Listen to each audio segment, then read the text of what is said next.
Nessa aula de hoje a gente vai ver o conceito de atenuação e o conceito de ponta de prova. A gente vai utilizar aqui o conceito de atenuação quando a gente tiver que medir um sinal de alta amplitude. Normalmente a gente utiliza isso aqui para medida de tensão. Então, se querem medir, por exemplo, a tensão da tomada, ali, tomada rede de 127 ou rede de 220 volts, eles querem medir isso dentro do osciloscópio. E aí entra isso aqui no conceito de ponta de prova, que a gente vai ver as pontas de prova do osciloscópio, qual é a teoria envolvida na medida do osciloscópio. Essa aula ficou um pouco grande, então ela foi dividida em duas partes. Essa aqui é a primeira parte, então a parte 1, e aí na sequência a gente tem um vídeo com a segunda parte. Então no nosso conteúdo programático a gente está dentro do tópico 4. Tópico 4 aqui, atenuação. Primeira coisa a gente vai ver o conceito de atenuação, depois a gente vai ver o atenuador resistivo e depois o atenuador RC, que é um resistor e um capacitor, para depois chegar então nas pontas de provas que são utilizadas lá em osciloscópio. E a gente vai ver a ponta de prova atenuadora, as ponteiras práticas, na prática, quais são utilizadas. A gente também vai ver outros tipos de pontos de prova e alguns problemas de referência. Então, o vídeo, como eu falei, ficou grande, então o tópico 1 e 2 vai ser o vídeo 1, e aqui do 3 ao 6 vai ser o nosso vídeo 2. Então, o que é a ideia? Vocês querem medir um sinal e vocês precisam ter uma amplitude diferente. Vamos dizer que vocês querem medir um sinal aqui de 100 volts e o dispositivo de vocês lá é um controlador de 5 volts. Né? Ou então vocês querem medir aqui o sinal da rede de 220, que vai dar um pico de 311. Então, vocês querem medir um sinal de mais 311 até menos 311, que é a nossa rede de 220 volts RMS, e vocês querem medir isso aqui lá no microcontrolador, e vocês vão utilizar o microcontrolador de baixa tensão, de 3V3. Vocês têm uma gama de amplitude muito maior do que a gama de amplitude que vocês podem inserir lá no equipamento de medida. A maneira mais fácil de fazer isso não é modificar com sensor, é simplesmente fazer um divisor resistivo. A gente põe dois resistores, R1 e R2, e faz um divisor de tensão. Então é a maneira mais simples que a gente pode fazer isso. A vantagem é que se for um resistor puro, ele não tem resposta em frequência, então a gente consegue desprezar isso. Vocês também poderiam utilizar um transformador? Poderiam. A questão aqui, utilizar um transformador, que é outra maneira de reduzir. Esse cara, ele só funciona para sinal alternado, então apenas para CA, porque ele precisa de variação de corrente para gerar uma variação de fluxo para poder gerar uma variação de tensão aqui na saída. Então, se vocês não tiverem um sinal alternado, aqui vocês não vão conseguir medir, ou seja, componente CC, vocês não conseguem medir com transformador. A outra questão é que transformadores são feitos para operar numa certa faixa de frequência. A maioria dos transformadores são feitos para trabalhar em 60 Hz, então eles são otimizados para uma resposta em 60 Hz. Se vocês começam a jogar um sinal de alta frequência aqui, por exemplo, 60K ou 100K, jogam lá 100 kHz de um sinal, vocês já não vão conseguir fazer isso com o transformador. Por isso que a maneira mais simples, mais barata, a gente vai ver também que a sua qualidade de medida é uma boa qualidade, é usar simplesmente um divisor resistivo. A grande questão é que a gente tem que analisar então a resposta em frequência desse sistema. No caso aqui, nós temos o nosso Vout, que é a tensão nesse termo, vai ser a tensão total, que é o Vin, vezes o R2, dividido pela soma de R1 mais R2. Se a gente considerar que essas resistências são puras, não há resposta em frequência, porque resistores V é igual a RI, não depende de S.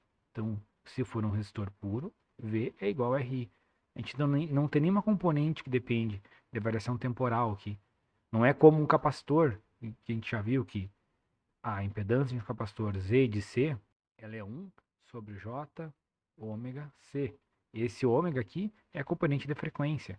Então, depende da frequência do sinal que está sendo excitado, a gente vai variar a impedância capacitiva. O indutor é a mesma coisa. Z de L é J ômega L. Então, o componente que não tem isso, que tem uma resposta em frequência plana, é o nosso resistor. A grande questão é que, quando a gente conecta isso aqui no nosso equipamento de medida, por exemplo, a entrada de um osciloscópio ou o ADC de um microcontrolador, eles têm características capacitivas. Então, o AD de um microcontrolador, a gente vai ver que a característica dele é ser capacitiva.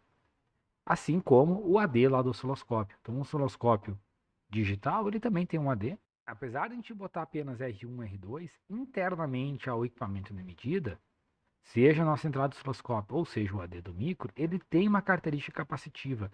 Então, esse cara, esse atenuador resistivo, apesar de não ter resposta em frequência, ao ser conectado no equipamento, ele passa a ter uma resposta em frequência devido à capacitância interna do AD do equipamento. E isso vai mudar a nossa resposta em frequência. E isso precisa ser analisado para a gente poder corrigir e ter uma resposta em frequência mais plana, ter uma resposta flat. Com isso, então, a gente não vai usar o atenuador R puro, mas sim a ideia de um atenuador RC. A ideia básica é o seguinte: a gente tem, então, nosso divisor resistivo para fazer a redução do valor de tensão. A gente vai ter lá nossa tensão de 100 volts, 300 volts, sendo reduzindo aqui para tensão de 5 ou 3 volts. Então, nosso Vout vai responder essa equação. A grande questão aqui, ao conectar no AD, então, aparece esse capacitor, que é interno ao equipamento. E a gente pode fazer um circuito equivalente, onde nós temos esse nosso C2, que é o capacitor interno aqui, e nós temos nosso REQ, que é um resistor equivalente, que é o paralelo de R1 com R2. E esse circuito aqui, ele vai ter uma resposta de frequência. Então, a gente tem um resistor série e um capacitor paralelo. A gente já viu isso aqui em outras disciplinas. Esse cara aqui é o nosso passa-baixo. Então, esse cara aqui equivalente, ao fazer um divisor resistivo e ter uma capacitância interna do AD, a gente vai ter uma resposta de filtro RC passa-baixa. Ou seja, a gente vai ter uma resposta flat até uma certa frequência, e aí nós vamos ter lá na frequência de corte uma queda de menos 3 dB. Então a gente tem aqui lá em torno de 0 dB, que é um ganho unitário, né? Não tem ganho. E aí a gente tem aqui na frequência de corte queda de menos 3 dB, que é quando o sinal cai 70% do seu valor inicial. Então, a gente vai com isso limitar o sinal que a gente consegue medir. Então, se a gente colocar, vamos dizer que essa frequência de corte aqui seja 10K. Ou seja, nós vamos conseguir medir muito bem frequência de até 1K, que é uma década abaixo disso. Então, uma década abaixo da frequência de corte, a gente vai ter uma boa medida. Agora, se a gente tentar medir um sinal de 100K, vai ser impossível de medir nesse equipamento, porque ele tem uma frequência de corte na ordem de 10K. Então, se nós colocar a frequência do nosso sinal em 1K, ok, vai funcionar. Agora, se o nosso sinal ele tiver uma frequência de 100K, a gente vai ver que isso aqui não vai funcionar, a gente não vai conseguir medir esse sinal com uma boa qualidade. Então, apesar de a gente colocar apenas resistores que têm resposta flat em frequência, a característica interna do equipamento adiciona esse capacitor e isso faz a gente denegrir a nossa resposta em frequência. Então, a gente precisa levar em conta essa capacitância. Ou seja, é o efeito de carga. Então, como a gente tem lá uma carga no nosso equipamento, normalmente já tem esse R aqui, ó. Deixa eu voltar, melhor, mais claro. Aqui. Normalmente o nosso equipamento ele já tem um R e um C. Então quando a gente fala lá no AD, do micro, ou no osciloscópio, ele já tem um R2 e um C2 interno ao equipamento. Então para fazer o divisor resistivo a gente acaba acionando apenas esse R1 aqui. O que acontece? Vou botar aqui para o nosso exemplo. Então aqui nós vamos fazer um exemplo bem simples, tá? Nós vamos considerar um divisor resistivo, onde o R2 e o R1 são de 1 mega. Ou seja, se a gente não tiver aquele capacitor interno, R1, R2, a gente tem um ganho aqui de meio. Ou seja, a nossa atenuação do sinal, se a gente colocar 1 volt lá no Vin, a gente vai enxergar meio volt no Vout. Se a gente colocar 100 volts no Vin, a gente vai enxergar 50 volts no Vout. Como são resistores puros, a nossa largura de banda é infinita. Ou seja, nós temos uma resposta flat. Como eu comentei com vocês, V é igual a RI.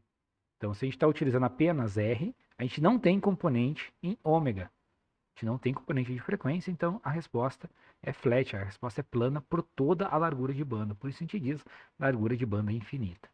Obviamente que isso no mundo real não existe, porque mesmo que vocês façam isso com resistores perfeitos, sempre vai ter componentes parasitas, como indutâncias parasitas, capacitâncias parasitas.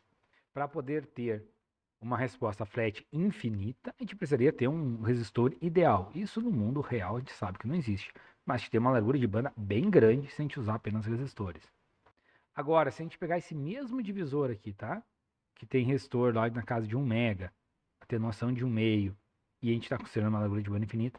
Se a gente botar um pequeno capacitorzinho lá, tá? Capacitorzinho interno do AD, bem pequenininho, ó, 15 pico. Então, com uma capacitância pequena, na ordem de picofarads, capacitor minúsculo, a gente já vai ver que aquele nosso filtro passa baixa, que ele gera, vai ter uma frequência de corte na ordem de 21 kHz. Então vejam que basta colocar um pequeno capacitorzinho aqui, bem pequenininho, normalmente é 15 picos, só dá para desprezar. Pessoal, vejam que 15 picos, que é uma capacitância pequena, já vai limitar muito, vai limitar fortemente a nossa resposta do nosso atenuador. Então, entre tendo infinito e 21K, a gente tem aqui apenas 15 picos sendo adicionado no circuito. Ok? Então vejam que 21K a gente vai conseguir amostrar sinais de até uma década abaixo, então 2.1K. Até 2.1K a gente vai ter uma boa amostragem desse sinal, a gente vai conseguir medir. Mas vejam que 2.1K são sinais relativamente baixa frequência até, né? Apesar de ser já na ordem de quilo, mas 2.1K são frequências bem baixas para trabalho hoje em dia, onde a gente tem conversores chaveados trabalhando facilmente aí na ordem de 100K, 200K, isso é valor típico, tá? Valor comercial, vocês acham conversor aí de 5 anos no mercado, trabalhando facilmente a 100K. É algo, já é estado da arte, tá? Trabalhar com frequência na ordem de 100K. Então vejam que um pequeno capacitor, na ordem de picofaraday, já pode limitar a largura de banda de vocês fortemente. Então isso quer dizer que a gente nunca vai poder usar então o nosso atenuador RC? Porque é intrínseco ao AD ter essa característica capacitiva. Então, fica parecendo, mas então divisor resistivo não funciona. Não, funciona. A questão é que a gente tem que fazer a tal de compensação. Então, fazendo uma compensação desse atenuador RC, a gente vai conseguir retornar aquela resposta flat. Então, como é que a gente faz isso? A gente tem o R2 interno ao equipamento, lá o osciloscópio ou o AD do micro, o C2 também interno ao equipamento, o R1 é o resistor que a gente coloca para fazer o atenuador. E aí o que a gente faz? A tal de compensação, ela é feita adicionando um capacitor em paralelo com o resistor de atenuação. Então o que a gente faz aqui? São RC paralelo, RC paralelo. R2 e C2 são lá interno ao equipamento. R1 e C1 são colocados por nós externamente. O R1 para fazer a atenuação e o C1 para fazer a compensação do atenuador RC. Se a gente for olhar agora a resposta em frequência desse circuito aqui, a gente vai ter então a função de transferência dele aqui, a tensão de saída, tá? Vamos ver aqui, ó. Vamos voltar para ficar mais claro isso. Então, o nosso Vout aqui é a tensão sobre R2, que é a mesma sobre C2. Então vejam que se a gente levantar essa função de transferência, tá ela aqui para nós, a gente tem vários componentes. Então a nossa saída depende de R2, depende de C1, depende de R1, depende de R2, né? E aqui embaixo também. Então ele acaba dependendo de todos os componentes que nós temos ali.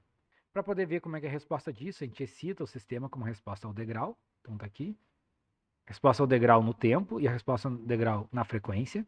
E a gente vai ter uma saída desse sistema, VO, no tempo, que depende de um valor final, de um valor inicial, de um valor final e da constante de tempo tal aqui. Essa aqui vai ser a nossa resposta do sistema. Então, ao ser excitado com degrau, a gente tem essas componentes. Como é que a gente pode fazer aqui para calcular, então, a tensão final e a tensão inicial desse cara? Então, a ideia do valor final é o seguinte, a gente vai fazer o tempo tender a infinito, então a gente vai deixar esse cara ligado muito tempo e vai medir, não vai olhar a resposta transitória, tá? É resposta em regime permanente. Então a gente vai deixar esse cara muito tempo ligado e vai medir o valor lá, tá? O que a gente faz matematicamente com isso? É o limite quando o tempo tende a infinito do VO de t. Então a gente pega aquela tensão de saída lá que tem uma resposta inicial e final e excita ela até o infinito. No tempo, significa deixar esse cara ligado muito tempo, que é desprezar o transitório. Em frequência, a gente faz o limite quando a frequência tende a zero, ou seja, quando a frequência vai para CC. Porque a gente está desprezando o transitório, então vamos dizer que o sistema vai fazer isso, né? Vai oscilar e depois vai se estabilizar. Beleza, então a gente está desprezando esse transitório aqui e está pegando só aqui em regime permanente. Para isso, no tempo, esse aqui é o eixo tempo, né? Então, a gente tem que entender tempo para o infinito, ou na resposta em frequência, lá se a gente for olhar uma Fourier, a gente vai ter que olhar aqui no zero, tá? Porque em zero, ômega, S igual a zero, ou ômega igual a zero, frequência igual a zero, a gente tem nosso sinal contínuo, que é o que? O nosso valor médio. O valor médio é quando o tempo tende a infinito, então a gente está desprezando o transitório, olhando apenas a resposta aqui no regime permanente. Então, isso aqui a gente pode analisar, então, de um ponto de vista de circuito, que deixa ligado há muito tempo, vai ver o que acontece. A gente pode analisar isso do ponto de vista matemático, que é fazer os limites. E o que isso representa para nós? Em regime permanente, esse circuito aqui, ele não vai ter os transitórios, então ele está excitado apenas por uma tensão contínua. Ou seja, o nosso J ômega C, se isso aqui é CC, é 1 sobre J ômega C, né? Ou seja, esse cara é 1 dividido por 0. Então, nós temos aqui uma impedância capacitiva infinita. Então, a gente pode considerar que esse capacitor C2 e C1 viraram circuitos abertos. Então, a gente tem aqui aberto, aberto, aberto. O que vira o nosso circuito? Apenas um divisor resistivo. Então, a resposta final desse cara vai ser o divisor resistivo, que é o nosso Vin, vezes R2, dividido por R1 mais R2. A gente despreza as componentes dos capacitores. Por quê? Em regime permanente, se a gente deixar tempo suficientemente esse cara ligado, os capacitores vão carregar e vai ser desprezível a sua resposta. Então, a nossa tensão final depende de Vin e do nosso divisor resistivo. Por outro lado, a nossa resposta inicial, a gente quer olhar apenas o transitório. Ou seja, no tempo a gente vai fazer o limite quando o tempo tende a zero, então a gente vai fazer uma variação infinitesimal aqui de tempo, então a gente vai pegar lá o nosso transitório de novo e a gente quer olhar essa respostinha aqui, ó, do transitório. Do ponto de vista de frequência, a gente consideraria que a frequência tende a infinito, então a gente quer olhar o quê? A resposta para altas frequências. Então, o que é a ideia aqui? É ligar esse cara aqui, excitar ele com um sinal que está toda hora oscilando, vamos dizer um sino em alta frequência, e ver qual é a resposta. Do ponto de vista de circuito, o que a gente está fazendo isso? A gente vai fazer uma transição muito rápida na entrada, então a gente vai excitar esse cara com um sinal muito oscilatório aqui. Vamos dizer, vamos botar um sino aqui de 100K. Vamos excitar esse cara em alta frequência. E aí o que vai acontecer? O nosso divisor capacitivo vai imperar no circuito, porque nós temos que o Z de C é 1 sobre J ômega C. Se nós estamos tendendo ômega para o infinito, que é esse cara aqui, a gente está fazendo esse cara aqui 1 dividido por infinito. Ou seja, a gente tem uma impedância praticamente igual a zero. Se nós fizéssemos esse resistor em paralelo com um curto-circuito, vamos botar aqui um curto-circuito, obviamente que a corrente vai vir pelo curto-circuito e não pelo resistor, porque o caminho de menor impedância.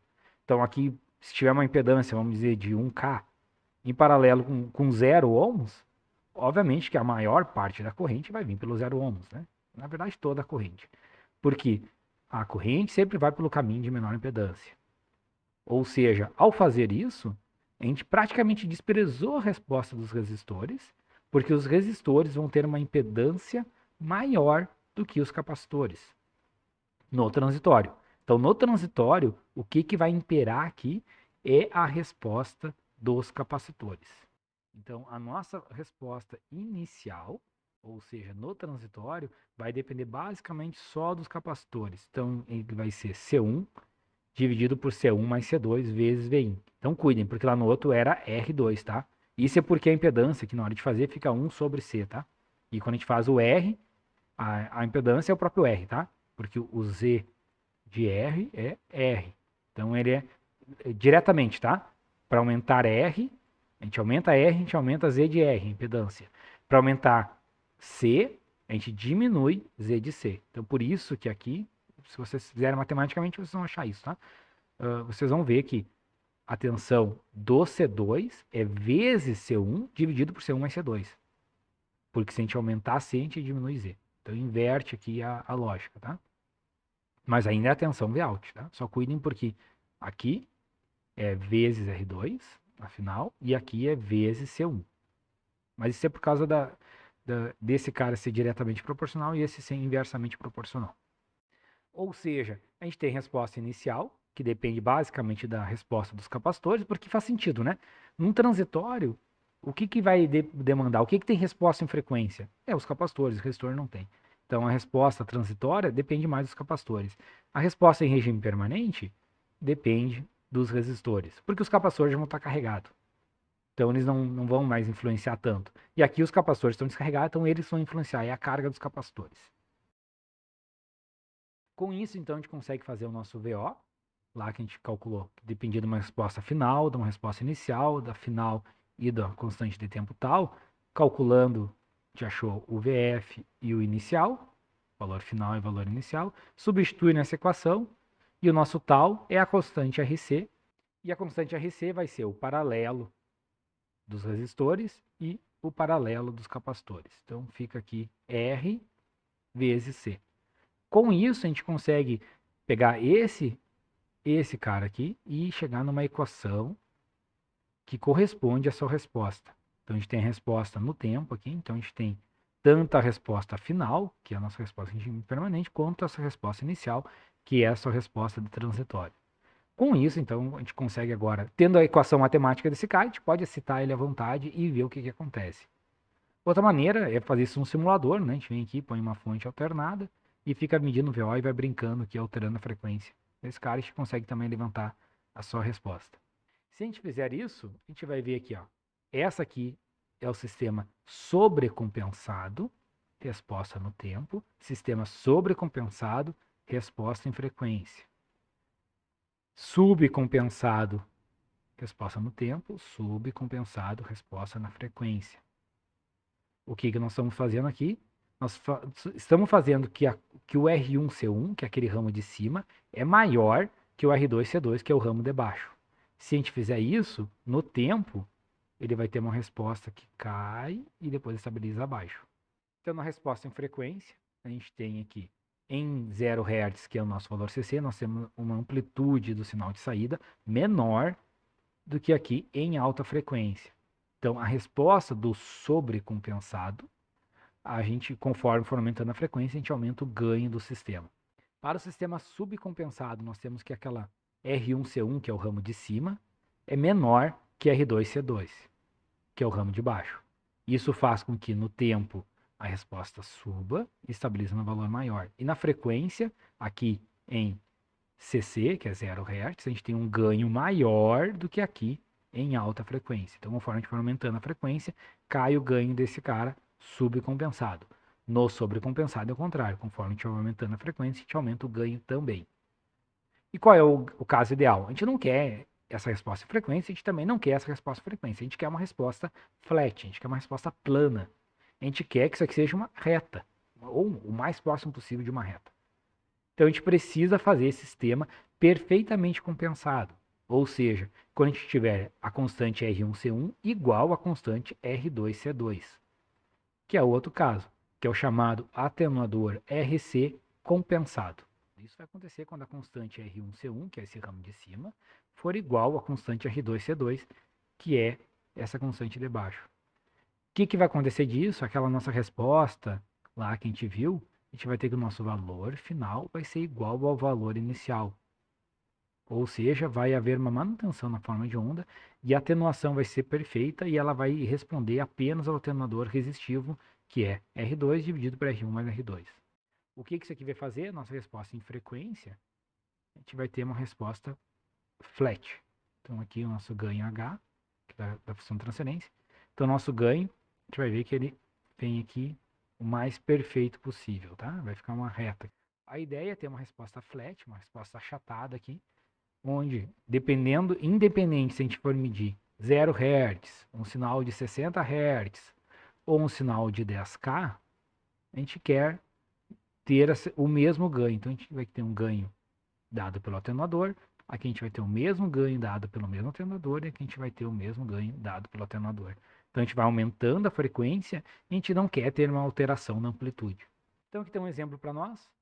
A gente vai considerar então um instrumento, tá? Pode ser um AD de um microcontrolador, pode ser o próprio osciloscópio. Ele tem a característica interna dele, a impedância de entrada dele, dada por 100K ohms em paralelo com 20 picofarads. O que a gente está dizendo? Esse R2 e esse C2 são internos do equipamento, então nós temos que R2 é 100K. E nós temos que C2 é 20 pico, porque isso aqui está lá dentro do equipamento, tá? Isso aqui é interno ao nosso osciloscópio. Vamos desenhar aqui o osciloscópiozinho. A gente está lá com o osciloscópio. E aqui a gente tem a ponteira. Então a gente pegou aqui, ó, e ligou lá no nosso circuito. O que a gente colocou aqui? Esse cara interno, ele tem o R2 e o C2. E normalmente aparece assim nos datasheets, tá? Aparece a resistência barra, para dizer que está em paralelo com 20 pico. Então a gente tem R2 igual a 100K. Então esse cara aqui, 100 kΩ, paralelo com 20 picofarad. Vejam que esses valores são valores bem típicos, tá? Não, porque tem muito exemplo de aula que a gente chuta um valor totalmente aleatório e esse não tá. 100K é uma impedância típica de osciloscópio e 20 picofarads também. É bem típico ter isso nas impedâncias de entrada. A gente quer fazer isso com uma atenuação de 0,09. Então, a relação lá de R2, R1 mais R2, isso aqui é a nossa atenuação, pode ser alfa ou A. A gente quer que isso aqui seja 0,09. É isso que a gente está dizendo. Só que a gente já tem o valor de R2, tá? Então a gente já tem o R2. Com isso aqui a gente consegue isolar o R1 daqui. E a ideia então é projetar um capacitor C1 para fazer a compensação desse atenuador. Então vamos por partes agora. Como a nossa atenuação é 0,09, é o que a gente quer pôr, e a gente sabe que o R2 é 100K, a gente consegue isolar R1 daqui, então a gente sabe que a gente vai precisar usar um R1 de 1 mega. Então, utilizando um resistor R1 de 1 mega, a gente consegue a atenuação que a gente queria lá no projeto de 0,09. O que acontece agora para projetar o C1? A gente já sabe o R2, porque é interno no equipamento, a gente já sabe o C2, que é interno no equipamento, que é 100K e 20 pico, e o R1 a gente acabou de projetar, 1 mega. Como a gente quer que R1 vezes C1 seja igual a R2 vezes C2, a gente só isola o C1, passando o R1 para baixo aqui, a gente consegue encontrar que o nosso capacitor C1 vai ter que ser um capacitor de 2 picofarad. Então, utilizando um resistor de 1 mega e um capacitor de 2 pico, a gente consegue fazer uma atenuação de 0,09 e ter uma resposta flat em frequência para um equipamento que tenha característica interna R2 e C2 de 100 kΩ e 20 picofarads. Então, aqui fazendo uma simulação desse exemplo, para ficar bem claro isso para vocês, aqui nós temos o sistema perfeitamente compensado. O que eu coloquei aqui? Tal a nossa fonte de excitação e aqui é a resposta frequência, tá? Então aqui é Vout, então é aqui em volt, tá? É o Vout que é a ponteirinha verde aqui. E aqui a resposta em frequência. Então aqui ó, 100K, aqui 1 GB, aqui 100 Hz. Então veja a resposta flat aqui, estão vendo? Bem chatada aqui, a curva em roxo. O que foi posto? C2 de 20 pico, R2 de 100K, que foi o que foi dado no exercício, R1 de 1 mega, que foi o que a gente calculou, e o C1 de 2 pico, que foi o que a gente calculou. Então, 100K, aqui, 100K e 20 pico, que é a saída, que é o R2C2, que foi dado, e aí 1 mega no R1 e 2 pico no C1. 1 mega, 2 picos, 100K, 20 pico. Resposta flat. Então, aqui o sistema está perfeitamente compensado. Agora, o que acontece se a gente tiver um pequeno desbalanço? O que eu vou fazer agora aqui? Eu vou variar esse valor de C1 para ver o que acontece. Então, aqui, situação 2, o sistema não compensado com um C1 menor do que o projetado. Então, a gente projetou 2 picos, coloquei um C1 menor. Então, vejam aqui, para baixa frequência, nós temos um ganho no sistema maior que em alta frequência. Então, vejam aqui que para uma baixa frequência aqui de 100 Hz, a gente tem uma coisa próximo de 90 mV. E para uma alta frequência aqui, a gente tem algo aqui, 60, 40, em torno de 50 mV. Medir um sinal de 90 mV, depois a gente medir um sinal de 50 mV. O que isso vai acontecer? Que componentes de alta frequência vão aparecer menores lá na tela do nosso osciloscópio. Então, vai nos enganar, vai parecer que o sistema tem menos ruído do que o que ele tem. Okay? Porque ele tem uma característica de filtro passa-baixa. Por outro lado, se a gente, em vez de botar um capacitor menor, lembra, a gente projetou 2 picos, aqui a gente colocou 1 pico. Se a gente colocar agora um capacitor maior, então colocamos 3 picos, projetado era 2. A gente mudou essa característica. Em baixa frequência, a gente tem os mesmos 90. A grande questão é que agora, quando a gente sobe a frequência, a gente tem um ganho maior. Então, a gente tem aqui em torno de 130 mili. Então, vejam que para baixa frequência, o que acontece? O R, né, os R's aqui, R1 e R2, acabam operando igual, tanto aqui com um capacitor menor, quanto aqui no capacitor maior, e o nosso ganho é em torno de 90, nos dois casos, né, 90 aqui. A grande diferença é que com um capacitor maior, a gente tem uma característica de filtro passa alta. Então, conforme vai aumentando a frequência, a gente vai aumentando o ganho do circuito. Com um capacitor menor, a gente tem uma característica de filtro passa baixa. Conforme aumenta a frequência, a gente tem uma diminuição do ganho.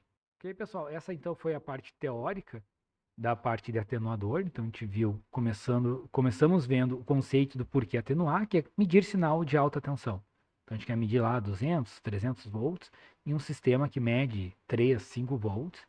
A gente viu que isso funciona bem, que é o nosso divisor resistivo, porém, ao conectar no equipamento real, devido às suas características internas, eles têm uma capacitância, a gente precisou, então, projetar uma compensação com aquele C1. Próxima aula, a gente vai ver isso aplicado em outros casos e vai expandir um pouco mais esse conceito. Vai ser a parte 2 dessa aula.